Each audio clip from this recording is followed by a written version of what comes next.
ನಿಜವಾಗಿಯೂ ಖುಷಿ ಆಗ್ತದೆ. ಇದೊಂದು ಏನು ಸಮಾರಂಭ ಅಂತ ಹೇಳಿ.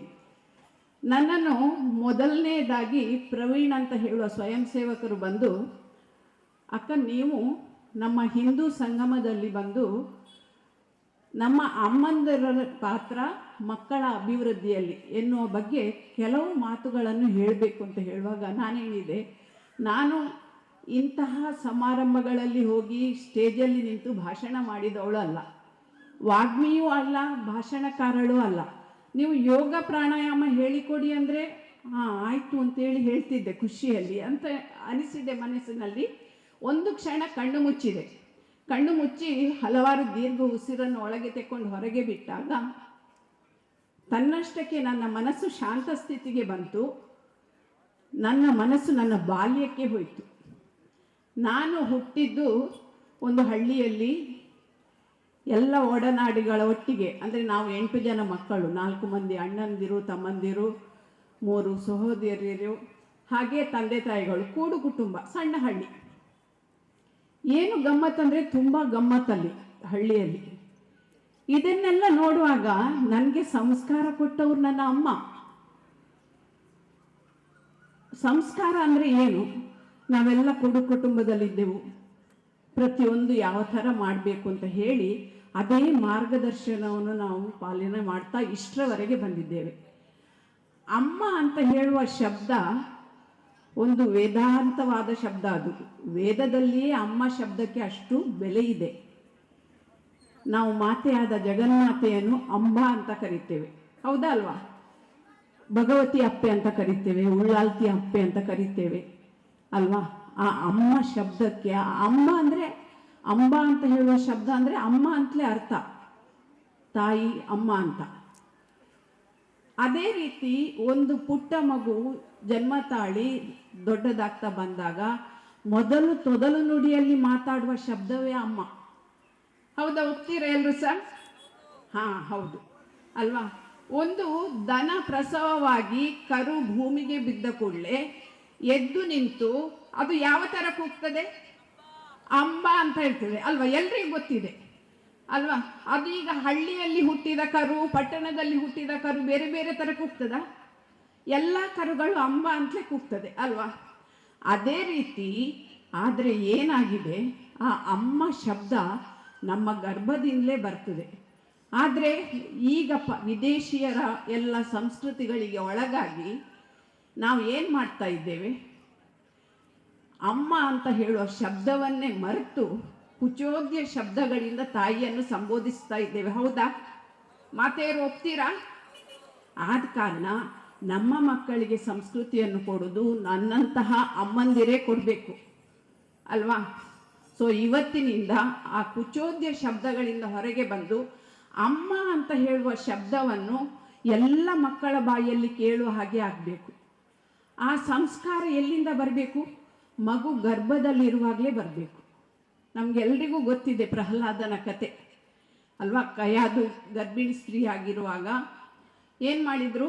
ನಾರದ ಮಹರ್ಷಿಗಳು ಅವರನ್ನು ಅವರ ಆಶ್ರಮದಲ್ಲಿ ಕರೆದುಕೊಂಡು ಹೋಗಿ ಅವರಿಗೆ ಆದಷ್ಟು ಭಗವಂತನ ಪರಮಾತ್ಮನ ಲೀಲೆಯ ಕಥೆಗಳನ್ನೆಲ್ಲ ಹೇಳಿ, ಆ ಪುಟ್ಟ ಬಾಲಕ, ಪುಟ್ಟ ಪ್ರಹ್ಲಾದ ಗರ್ಭದಲ್ಲಿರುವಾಗಲೇ ಇದನ್ನೆಲ್ಲ ಕೇಳಿ ಪಳಗಿದ್ದ. ಒಂದು ದಿನ ಭಾಗವತದಲ್ಲಿ ಭಾಗವತೋತ್ತಮನಾಗಿ ನಮ್ಮೆಲ್ಲರ ಮುಂದೆ, ನಮ್ಮೆಲ್ಲರ ಮನಗಳಲ್ಲಿ ಇದ್ದಾರೆ ಪ್ರಹ್ಲಾದ ಅಲ್ವಾ? ಅದೇ ರೀತಿ ನಮ್ಮಂತಹ ಅಮ್ಮಂದರಿಗೂ ಸಾಧ್ಯ ಇಲ್ವಾ?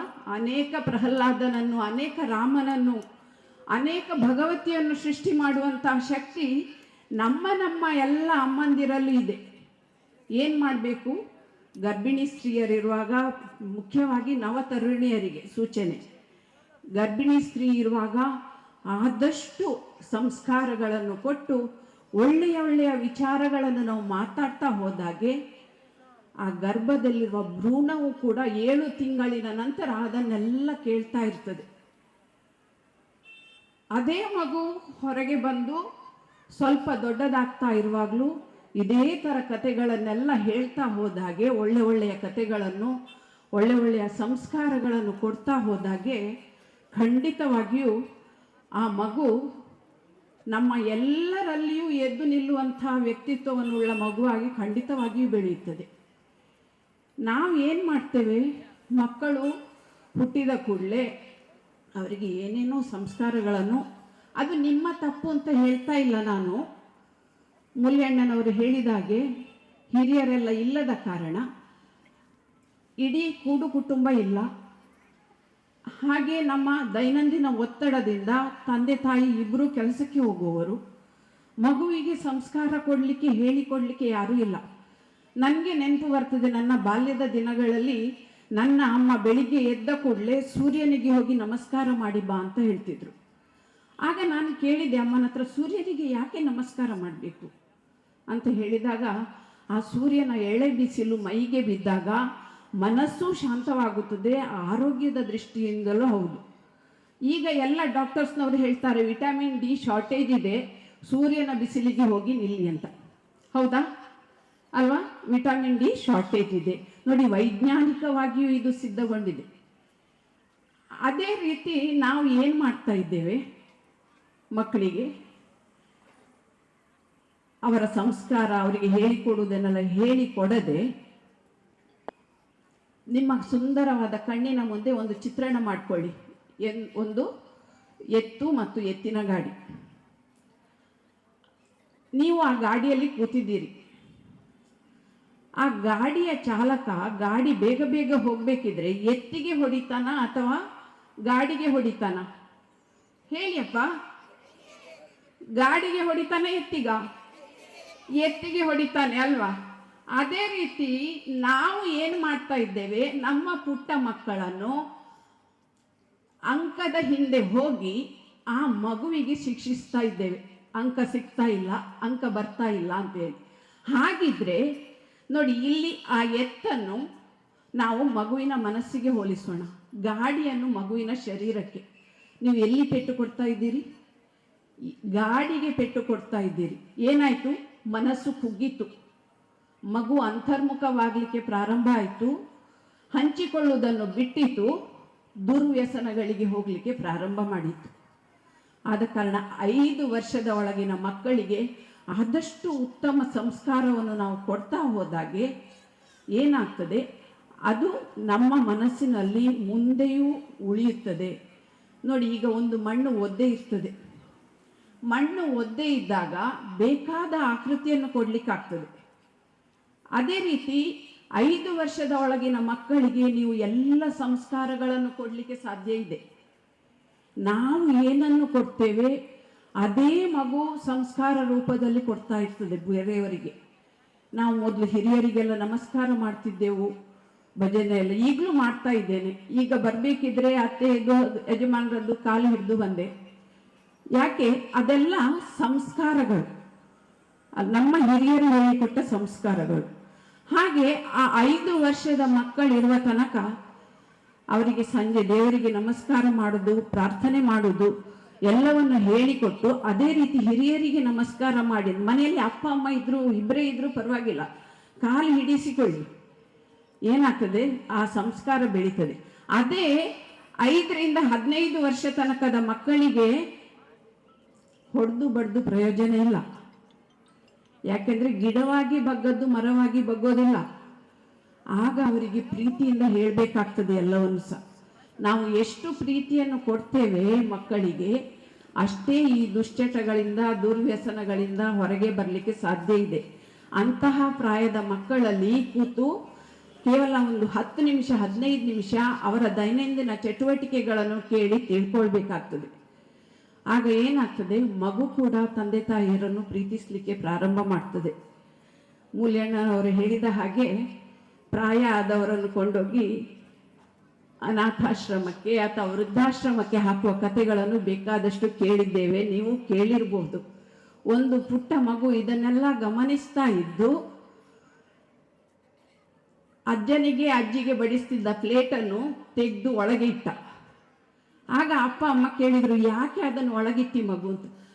ಅಲ್ಲ ಅಪ್ಪ ಅಮ್ಮ, ನೀವು ದೊಡ್ಡವರಾದ ನಂತರ ಇದೇ ಥರ ಆಗ್ತೀರಿ, ಆಗ ನಿಮಗೆ ಕೊಡಲಿಕ್ಕೆ ಬೇಕಲ್ವಾ ಅದು.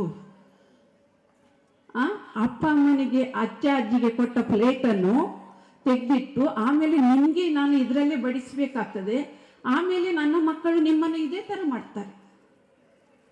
ನೋಡಿ ಮಕ್ಕಳ ಮನಸ್ಸಿನಲ್ಲಿ ಎಷ್ಟು ಮುಗ್ಧತೆ ಚಿಕ್ಕ ಮಕ್ಕಳಲ್ಲಿ. ಸೊ ಆ ಮುಗ್ಧತೆಯನ್ನು ಗುರುಗಳು ನಮಗೆ ಹೇಳಲಿಕ್ಕುಂಟು. ಕೊನೆಯ ಉಸಿರಿನ ತನಕ ಮಕ್ಕಳ ಥರನೇ ಇರಿ, ನಗ್ನಗ್ತಾ ಇರಿ, ಎಲ್ಲರಿಗೂ ಪ್ರೀತಿಯನ್ನು ಹಂಚಿ. ಪ್ರೀತಿಯನ್ನು ಬೇಡಿ ತೆಕ್ಕೊಳ್ಳೋದಲ್ಲ, ಪ್ರೀತಿಯನ್ನು ನಾವು ಕೊಡಬೇಕು ಎಲ್ರಿಗೆ ಅಂತ ಹೇಳೋದು. ಆದ ಕಾರಣ ಈ ದುಶ್ಚಟಗಳಿಂದ ಎಲ್ಲ ಬಲಿಯಾಗುವ ಮಕ್ಕಳನ್ನು ಪ್ರಾಣಾಯಾಮ, ಸುದರ್ಶನ್ ಕ್ರಿಯಾ ಅಥವಾ ಯೋಗಾಭ್ಯಾಸ ಇದನ್ನೆಲ್ಲ ಹೇಳಿಕೊಟ್ಟು ಅವರನ್ನು ಹೊರಗೆ ತರಲಿಕ್ಕೆ ಸಾಧ್ಯ ಇದೆ. ಅದೇ ರೀತಿ ಇನ್ನೊಂದು ಕಿವಿಮಾತು ಏನಪ್ಪ ಅಂತ ಹೇಳಿದರೆ, ನಮ್ಮ ಆಯುರ್ವೇದಗಳಿಗೆ ತುಂಬ ಬೆಲೆ ಇದೆ. ಯಾಕೆಂದರೆ ಅದು ಈಗದ್ದು ಆಗದಲ್ಲ. ನಾವೆಲ್ಲ ಚಿಕ್ಕವರಿರುವಾಗ ನಮಗೆ ಎಲ್ಲ ಶುಂಠಿ, ಒಳ್ಳೆಮೆಣಸು, ಹಾಗೆ ಮಜ್ಜಿಗೆ ಸೊಪ್ಪು, ಸಾಂಬಾರು ಬಳ್ಳಿ ಅಂಥದ್ದೆಲ್ಲ ಹಾಕಿ ಶೀತ ಎಲ್ಲ ಆದರೆ ಕಷಾಯ ಎಲ್ಲ ಮಾಡಿ ಕೊಡ್ತಿದ್ರು. ಅದರ ಮಾಹಿತಿಗಳೆಲ್ಲ ಈಗ ನಿಮಗೆ ಯೂಟ್ಯೂಬಿನಲ್ಲಿ ಸಿಗ್ತದೆ. ಎಲ್ಲರ ಹತ್ರ ಸಹ ಮೊಬೈಲ್ ಇದೆ, ಯೂಟ್ಯೂಬಲ್ಲಿ ಸಿಗ್ತದೆ ಮನೆ ಮದ್ದಿನದ್ದು. ಅದನ್ನೆಲ್ಲ ಇವತ್ತಿನಿಂದಲೇ ಪ್ರಾರಂಭ ಮಾಡಿ. ಚಿಕ್ಕ ಪುಟ್ಟ ಕಾಯಿಲೆಗಳಿಗೆ ಡಾಕ್ಟ್ರ್ ಹತ್ರ ಹೋಗೋದನ್ನು ಡಾಕ್ಟ್ರ್ ಹತ್ರ ಹೋಗೋದನ್ನು ನಿಲ್ಲಿಸಿ ಆದಷ್ಟು ಮನೆಮದ್ದುಗಳನ್ನು ಪ್ರಾರಂಭ ಮಾಡಿ ಅಂತ ತಮ್ಮೆಲ್ಲರಲ್ಲಿ ಪ್ರಾರ್ಥಿಸುತ್ತೇನೆ. ಇಷ್ಟೆಲ್ಲ ನನಗೆ ಅವಕಾಶ ಮಾಡಿಕೊಟ್ಟ ನಿಮಗೆಲ್ಲರಿಗೂ ಸಹ ಖುಷಿಯಿಂದ ಕೇಳಿದ ಎಲ್ಲ ಮಾತೆಯರಿಗೆ, ಹಿರಿಯರಿಗೆ, ವೇದಿಕೆಯಲ್ಲಿರುವವರಿಗೆ ಎಲ್ರಿಗೂ ಸಹ ನನ್ನ ಅನಂತ ಕೃತಜ್ಞತೆಗಳನ್ನು ಹೇಳುತ್ತಾ ನನ್ನ ಈ 2 ಮಾತನ್ನು ನಿಲ್ಲಿಸುತ್ತೇನೆ. ಶ್ರೀಕೃಷ್ಣ.